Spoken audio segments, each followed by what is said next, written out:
Negative जो भी लोग हैं मार्केट के अंदर, उनसे बात ही नहीं करनी। जैसे मान लीजिए जो कई बच्चे जो पास्ट फेल्योर्स बच्चे हैं, उनसे अगर कोई स्टूडेंट मिलता है, वो क्या कहेंगे? ये कहेंगे कि फर्स्ट टाइम निकल जाएगी। नहीं कह सकता, क्योंकि फिर आप कहोगे कि फिर तुम्हारा क्या हुआ, है ना, ये कह बोलोगे ना आप लोग, इसलिए वो कह ही नहीं सकता। इसलिए नेगेटिव थिंकर से हमेशा दूर रखना है। नेगेटिव थिंकर से दूर नहीं हुए तो रिजल्ट आना बहुत मुश्किल है।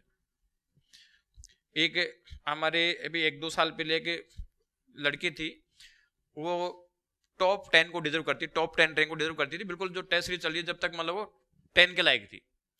उसकी किस्मत खराब थी, उसने लास्ट में जो 2-3 महीने हैं तो देखा यार ये उसकी एक फ्रेंड और थी कि इसके घर पे बैठ के पढ़ाई कर लेते हैं। वो उसके घर पे बैठ के पढ़ाई करने जाने लग गई। अब उस घर में प्रॉब्लम क्या थी, 3-4 सीए फेल्योर्स थे, 3-4 फेल्योर्स थे सीए के। वो सारा खानदान सीए कर रहा था लेकिन हुआ किसी का नहीं। तो वो एक मिलता, अरे सीए तो बहुत मुश्किल है।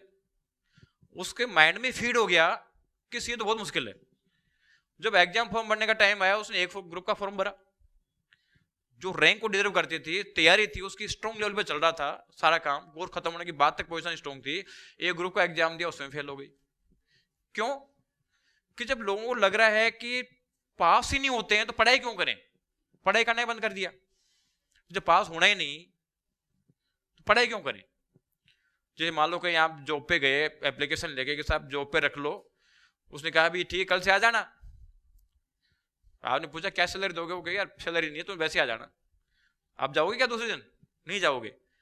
जब आपको बदले में कंसिडरेशन कुछ नहीं मिलना तो काम ही क्यों करोगे? तो बच्चों को लगता है कि यार सीए बने ही नहीं तो फिर ज्यादा मेहनत भी क्यों की जाए, जब पास तो होती ही नहीं है कोई। तो ये जो पास होने वाले बच्चे हैं जो ऊपर से थोड़ी आते हैं, ये भी आप लोगों में से निकलते हैं। जो बच्चा फर्स्ट रैंक पे आता है वो बिल्कुल सिंपल ही होता है, वो तो स्पेशल होता है फर्स्ट रैंक लाने के बाद में, अदरवाइज आप लोगों जैसा बच्चा होता है, ठीक है, ऐसा कुछ नहीं है। तो प्रॉब्लम क्या है कि नेगेटिव थिंकिंग से प्योरली दूर आ जाओ। दूसरा लोग क्या कर रहा है क्या नहीं कर रहा, जो फेल हो रहे हैं उन्होंने क्या गलती करी, जरूर थोड़ी आप गलती वही करोगे।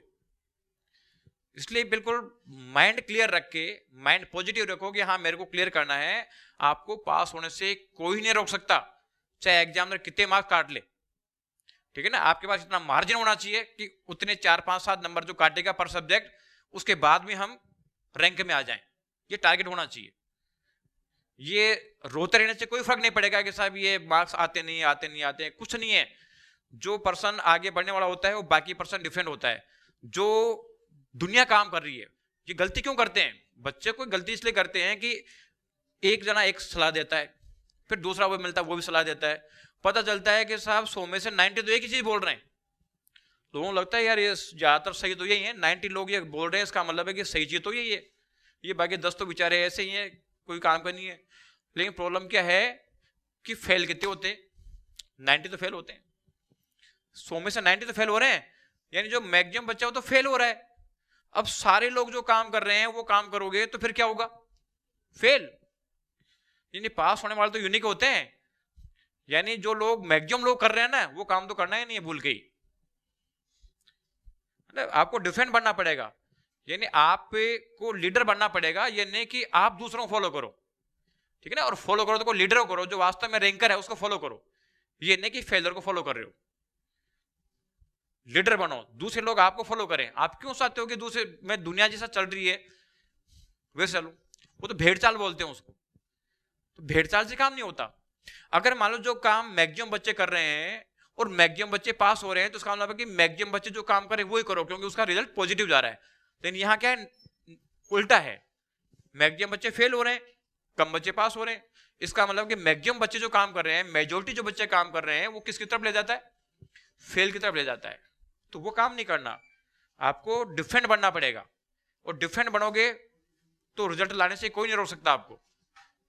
तो सी एग्जाम बिल्कुल इजी है, टिपिकल नहीं है। बस केवल आपको माइंड में रखना पड़ेगा कि क्या करें जिससे कि पहले अटेम्प्ट में रिजल्ट आ जाए। सारी चीजें आपको माइंड से निकाल दो, केवल एक कंसंट्रेशन रख के चलो, टारगेट कि मेरे को फर्स्ट अटेम्प्ट में ये रिजल्ट लेके आना है।